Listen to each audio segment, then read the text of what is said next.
Ciao a tutti e benvenuti a un nuovo episodio di Racconti di Calcio. Oggi vi parlo dell'ascesa e della caduta di un imperatore, Adriano Leite Ribeiro, calciatore brasiliano dal talento straordinario, un attaccante devastante fin quando non ha abdicato al trono del suo impero in favore dei demoni che a un certo punto della sua vita hanno cominciato a tormentarlo.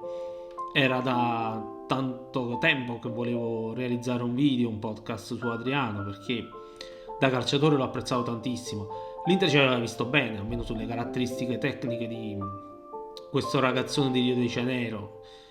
Non si era sbagliata su di lui, aveva un fisico possente, un tiro micidiale, sembrava inarrestabile, era capace di trascinarsi dietro i difensori che si avvinghiavano a lui pur di fermarlo, spesso senza riuscirci. Prima di entrare nel vivo della puntata dedicata ad Adriano, vi invito a iscrivervi al canale. Arrivato a Milano, Adriano ci rimase poco, il tempo di segnare il suo primo gol in Serie A al Venezia, pochi minuti giocati, mai una volta titolare.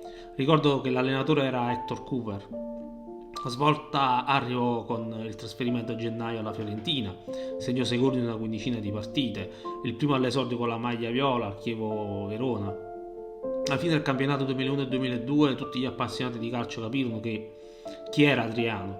Evidentemente però l'Inter riteneva che Adriano dovesse maturare ancora esperienza e infatti andò in prestito al Parma. I 17 gol segnati quell'anno furono una conferma. Adriano ricominciò la stagione 2003-2004 ancora al Parma. L'inizio di campionato fu così strabiliante, con un gol praticamente a ogni partita, che l'Inter a gennaio lo richiamò alla base. Intanto Hector Cooper non c'era più, l'allenatore dei nerazzurri era Zaccheroni. Adriano segnò 9 gol. Pochi mesi dopo un terribile lutto avrebbe colpito il calciatore, un lutto che inevitabilmente segnerà la sua vita e la sua carriera. Nell'agosto del 2004 viene a mancare il padre. Adriano all'epoca aveva 22 anni, magari dentro di sé aveva già qualcosa che lo opprimeva, che non gli lasciava vivere fino in fondo la gioia di essere calciatore e di poter diventare uno degli attaccanti più forti al mondo della storia, o forse no. Fatto sta che la morte del suo papà a soli 44 anni ha avuto un impatto devastante sull'uomo e sul calciatore. L'alcol prese il sopravvento, per stessa missione dell'attaccante arrivava ubriaco agli allenamenti. Nonostante tutto, quell'anno fu prolifico in termini di gol, ben 28, e quando non era in condizione di andare in campo la società ventilava problemi muscolari. Tutte scuse per tutelare il calciatore che si sentiva bene solo quando beveva. Gli standard di Adriano restarono alti anche l'anno successivo, ma il rendimento crollò definitivamente nella stagione 2006-2007. Il campionato successivo l'Inter decise di privarsi del calciatore dopo che nella prima metà del campionato aveva fatto appena 4 presenze. Ormai neanche veniva più convocato, così fu ceduto al San Paolo in prestito.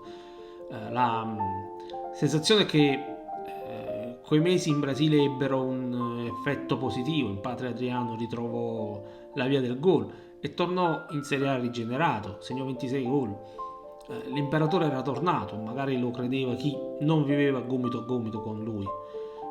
Lui provava a reagire, ma nel 2009 tornò in Brasile, questa volta al Flamengo. Poi ci fu il clamoroso ritorno in Serie A, questa volta alla Roma, quale città migliore per l'imperatore Adriano.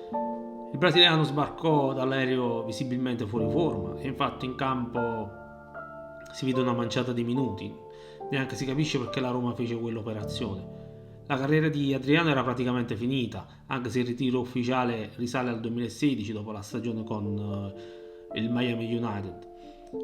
E se quando era in attività Adriano non faceva la vita da atleta, figuriamoci dopo la fine della carriera. Periodicamente dal Brasile arrivavano notizie preoccupanti su feste dall'alto tasso alcolico e non solo. Poi c'erano le brutte compagnie, gente parecchio pericolosa secondo i ben informati. Adriano era tornato alla favelas, lì aveva i suoi amici, o gente che magari si diceva tale per interesse. Un paio di anni fa si è parlato di un Adriano che era diventato salutista e sicuramente è così, si stava anche allenando per la sua partita d'addio a metà dicembre con gli ex compagni di squadra. Poi ha cominciato a circolare un video, l'ennesimo, che restituisce un'immagine di Adriano poco lucido, probabilmente sotto l'effetto di alcol. Quella purtroppo è una scimmia difficile da scrollarsi di dosso. Adriano ci ha provato, probabilmente ci sta provando ancora, ma è una battaglia che non consente mai di abbassare la guardia, perché l'alcol ti colpisce alle spalle, a tradimento. Racconti di calcio finisce qui. Io sono davvero convinto che Adriano sarebbe potuto diventare uno dei calciatori più forti di tutti i tempi. Non è stato così, ma non per colpa sua, per quanto si possa credere il contrario. Buttare la carriera, la vita stessa nella spazzatura non sempre è una scelta, spesso è una conseguenza e non tutti hanno la forza per evitarlo. Vi saluto, lasciate un commento e iscrivetevi al canale.